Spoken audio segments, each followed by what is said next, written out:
আজকে আমি হিয়াকে নিয়ে আমার বাড়িতে আসার জন্য রওনা দিছি। আর হিয়াকে যেহেতু বাপের বাড়ি থেকে নিয়ে এসেছি জন্য দেখেন হিয়ার কি মনটা খারাপ, ভীষণভাবে ওর মন খারাপ। তো যাই হোক তারপরে বাস স্ট্যান্ডে এসে ওকে একটা চিপস কিনে দিলাম খুশি করার জন্য। তো চিপস কিনে দেওয়ার পরে বাস স্ট্যান্ডে আর কি গাড়ি আমরা পেলাম না, কারণ ঈদের জন্য প্রচুর গাড়ির চাপ। পরবর্তীতে সিএনজিতে আমরা চললাম, তাই চিন্তা করলাম একটু ভিডিও করে নিই। তা সিএনজি করে আর কি যাচ্ছি আমরা বগুড়া ম্যাটডেলিতে।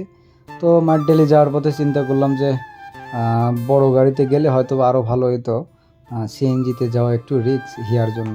তো তারপরেও যেহেতু গাড়ি পাই নাই, তাই আর কি সিএনজি করেই আমরা বগুড়ার পথে রওনা দিলাম।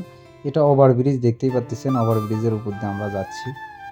তো যাই হোক মাটিটালি নামার পরে একটা চাচা বললো, কি চাচা যাবে নাকি? বললাম হ্যাঁ যাবো। বললো কোথায়? বললাম সাত মাথায়। তো যাই হোক চাচাকে বললাম, চাচা আসতে একটু গাড়ি চালাবেন, একটু সমস্যা আছে তো জোরে গাড়ি চালানো যাবে না। তো যাই হোক চাচা খুবই ধীরে ধীরে সাত মাথা নিয়ে আসলো আমাদের, আর খুবই ভালোভাবে গাড়ি চালাইছে এটা সাত মাথার ভিতরে। তারপরে যাই হোক আমি আমার শেরপুরে চলে এসেছি। এটা হলো বিপ্লব বর্মনের হেলথ কেয়ারের সামনে দিয়ে আমি যাচ্ছি বাড়িতে। তো এখন প্রায় বাড়িতেই চলে আসবো, আর একটু পরে দেখতেই পারবেন। এই মুহূর্তে গোবিন্দগঞ্জ থেকে বাড়ি আসলাম, হিয়াকে নিয়ে আসলাম। তো মায়ের যেহেতু সমস্যা, ওই জন্য গোবিন্দগঞ্জ থেকেই সিরিয়াল দিছিলাম ডাক্তারের কাছে ফোন দিয়ে। আর আমার মা এখন রেডি, মাকে নিয়ে এখন ডাক্তারের কাছে যাচ্ছি। তো মাকে নিয়ে আমি ডাক্তারের কাছে যাব, এটা আমাদের বাড়ির গলি, মা আসতেছে দেখতে পাচ্ছেন। তারপরে যা হোক একটা অটোতে করে মাকে নিয়ে গেলাম সেই ইসলামী হসপিটালে। তো সেজন্য অটোতে করে আর কি আমরা যাচ্ছি বাস স্ট্যান্ডের উপর দিয়ে।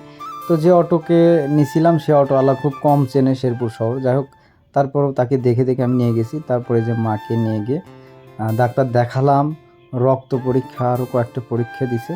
তো যাই হোক সব পরীক্ষা করার পরে আমরা যাই হোক রিপোর্টের জন্য বসেছিলাম। তো যাই হোক বাহিরে এসে আমি একটু ভিডিও করে নিলাম। এটা হলো সেই ইসলামী হসপিটাল। তো আমার কোনো চিকিৎসা করা লাগলে আমি এখানে এসে চিকিৎসা করাই। যাই হোক এই যে মাকে ডাক্তার দেখায় নিয়ে আসলাম, নিয়ে ডাক্তার দেখায় এই যে ওষুধ নিয়ে আসলাম। যে সব লম্বা লম্বা ডেট লিখে দিছে ওষুধ খাওয়ার, মায়ের এত এইভাবে মনে থাকলে হয়। লিখে নিয়েছি ওষুধের গায়ের উপর সব, এইভাবে লিখে নিয়েছি, এইভাবে সব লিখে নিয়ে আসা আছে। এখন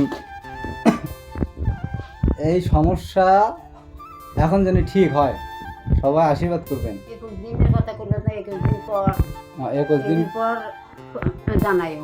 21 দিন পর আবার জানাবার কাছে। তো গোবিন্দগঞ্জ গেছিলাম, হিয়াক নিয়ে আসলাম, আসে আবার ডাক্তারের কাছে গেছিলাম, ডাক্তার দেখায় রিপোর্ট নিয়ে ওষুধ টষুধ নিয়ে আসলাম। এখন আমার রেস্ট, আসে আর কোনো রেস্ট টেস্ট নিয়ে নাই।